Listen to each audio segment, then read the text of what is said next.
This is STALZONE, a game that blends multiple genres together in a way that you're probably not expecting. And today I'll be showing you the 8 things that I wish I knew before I started playing, starting with number 1, it's not an extraction shooter.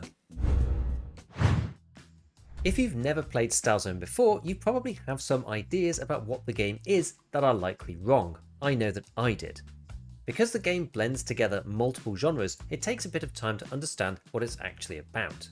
I've been playing STALZONE properly and I'm about the 30 hours mark now. I have to mention that this video is sponsored by STALZONE, but you can't get to grips with the game in one session, so I've agreed to make a full series about it with the devs to experience it properly. So no, it's not an extraction shooter, at least certainly not something like Escape from Tarkov.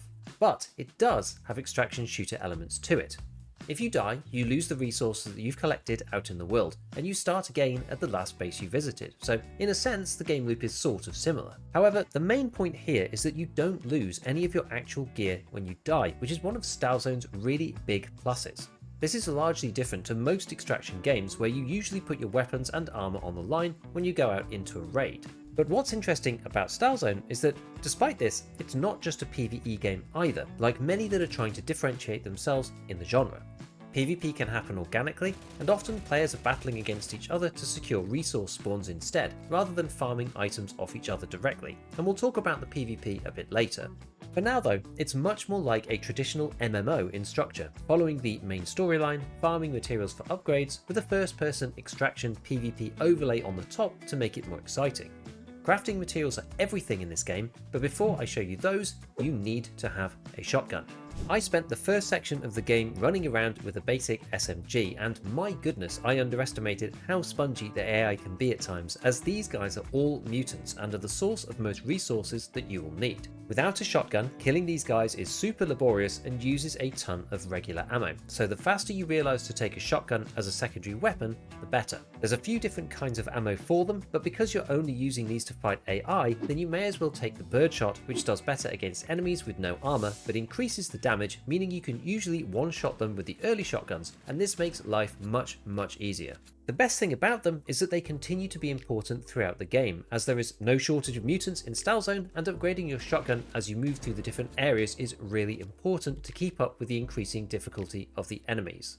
Most weapons in the game move on to the next one in a really big tree of upgrades, and for this we nicely move on to point number 3, which is barter materials are everything. This specifically answers the question of what happens to the game loop if you don't lose any gear when you die. So there are 2 factions, and you start in the south of the map and you move slowly north with the main storyline, progressing from the starter base into the early mid-game base and finally up to the bar to start the actual mid-game itself. Each region has critical barter items, 2 in the swamp, 3 in the village and 4 in the bar, with even more resources after this, matching the higher levels of gear and equipment in the barter tree. To get to the next item, you generally need the previous item plus some of each of the materials for that tier, which allows you to gradually move up the barter tree into more and more powerful weapons and armor.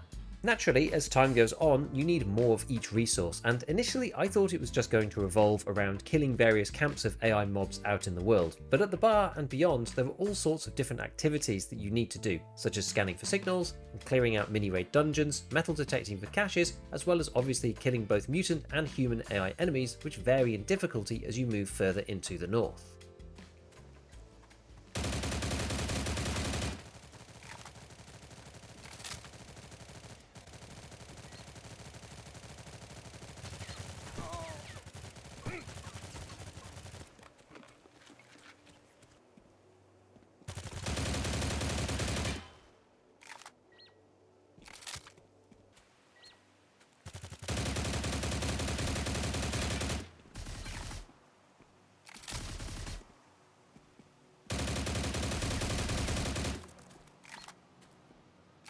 So this brings us on to point number 4, which is dealing with the AI.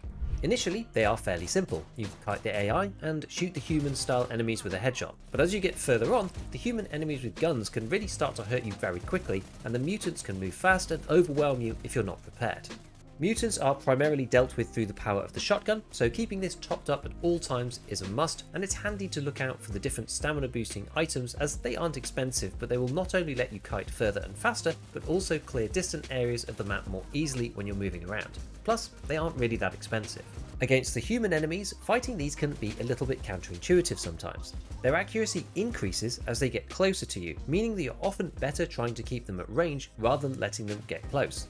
Once aggroed, the more that you stay out of line of sight, the closer that they get to you, so keeping them just shooting at you a little bit as you pop in and out of cover reloading often ends up being the best strategy, at least in the mid game if you're not using one of the better armors. At some point though, you will probably find that as you move further north that the AI starts to get really spongy, and for that you will need better weapons to kill them and armor to not get killed by them. But before you go crazy getting a bunch of materials to upgrade your gun, you have to first understand the way that the matchmaking functions. But before that, you'll need a science suit before doing anything else, as otherwise it's really hard to progress with the main storyline and getting further on in the game. There are 3 different types of armor in STALZONE: combat, combo and science, with the science suits being the ones that give the least ballistic protection but the most against anomalous hazards out in the zone. You can see the amount of protection that they give on the stat screen. One amazing thing that STALZONE does super well is to show you all the stats for the upgrades, temporary stat bonuses, as well as the artifacts that you've got equipped, and this goes for the suits too. Each 100 of protection relates to 1 level of anomaly infection, so for example, if you have 200 radiation protection, this will allow you to walk in radiation 2 areas without taking any debuffs. In these menus, you can even see directly that you run faster with the knife. As you can guess, later zones have more and higher levels of these hazards, meaning that the science suits are one of the most important things you can do initially to be able to actually access all the areas you need to go into as you progress.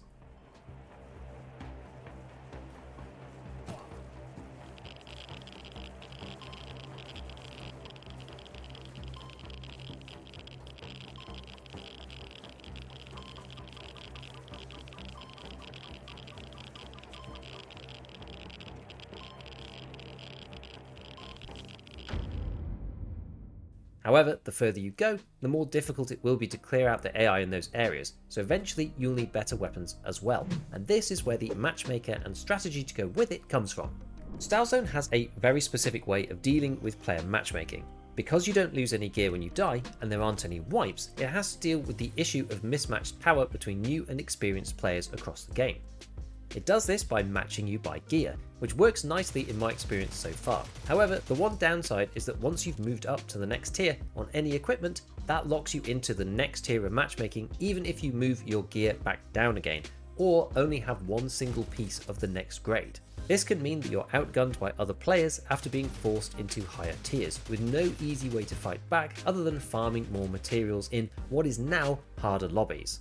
The best strategy then is to choose your next weapon, armor and backpack upgrade all together and farm as many materials as you need for all of them and upgrade them all at once. This will prevent you from accidentally putting yourself into the next lobby up when you're not quite ready for it, and keeps the item farming more straightforward as you prepare to move up a tier. You will want to upgrade eventually though, as otherwise you'll start to really struggle against the AI out in the world. It's inevitable then that eventually you will get into some PvP, so it's important to understand some of STALZONE's unique mechanics around player fights. Although you don't lose any equipment when you die, you do lose your crafting resources from that session out in the world on your body. Your opponent cannot use them directly themselves, but they can resell your bag back to you on the auction house, and surprisingly, your own team can snatch your bag too, which I didn't realise initially. I have been told by some veterans, however, that it's often courteous to simply mail the other player their stuff, because outside of getting a payday for them later in the game, early on, often players simply won't be bothered to buy them back at all, so you lose little by just sending it back to them via the in-game courier. The primary difference with PvP in STALZONE is the proximity radar. In the top right by the map, you have a little number that represents how many real players are in your immediate location, say 30 to 40 meters or so. Normally this says 1, meaning just you, but then you hear a little bleep notification when someone else comes into this zone. The deal here is that you don't know if they are a friend or a foe, as they could be on either faction, so you have to be on your guard until you see who they are. Teammates will have a little icon over their head so you can identify them, and if they don't, then either run or shoot for your life. In the beginner zones, you don't typically get that much PvP because you can't take the barter mats from them anyway, but later on you'll start to find valuable artifacts, and these can be taken from enemy players if they've picked them up in raid before returning to base. The further you go, the more careful you have to be, especially as farming spots become more contested and the artifact loot becomes more juicy. For point number 8, there are a bunch of tips that will make you more effective and faster at progressing in the game, because STALZONE has a lot of quality of life features that are sort of hidden, allowing you to get back into the action faster. One thing that I really like is the trade packs with the vendors. You can access this on the vendor directly, and you can build packs of items such as ammo, consumables, and armor that can be thought of like item presets. Once set up, you can press T anywhere in the base and buy them all in one go, with settings like only buying what you need to top up. This makes going back to base and replenishing supplies a job of only a few seconds, which is super nice for speedy turnarounds. There are buttons for moving all junk items over onto the vendor for quick selling, and Control, Shift and left mouse button transfers all identical items en masse from one inventory to the other, which is super useful for moving lots of ammo or items in one go without having to click a bunch of different times. The other main quality of life feature is the quick access wheel. Holding down C lets you access a quick swap menu that you can bind nearly anything to, from healing items to weapons and even armor plates. This became especially important for me once my upgraded shotgun was too big to fit in the secondary slot, so it needed to be hotkeyed specifically to take it back out. You can also skip the wheel itself for even faster access using C and a number key to activate that item directly. I keep my shotgun on C2 and assault rifle on C1, so I don't even need to use the menu to get them back out again despite swapping them into my bag. If you want to try STALZONE out yourself, it's completely free to play. You can use the link in the description along with my welcome bonus code to grab some extra starter rewards, and if you're already playing, I'd love to hear what you think of the progression system compared to other extraction games. Finally, I'll show you an example of one of the mini dungeon raids that you can end up in when looking for resources through scanning for anomaly signals, which ends up being pretty fun.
So as usual, a big shout out to all my patrons, and as always, have fun in your raids.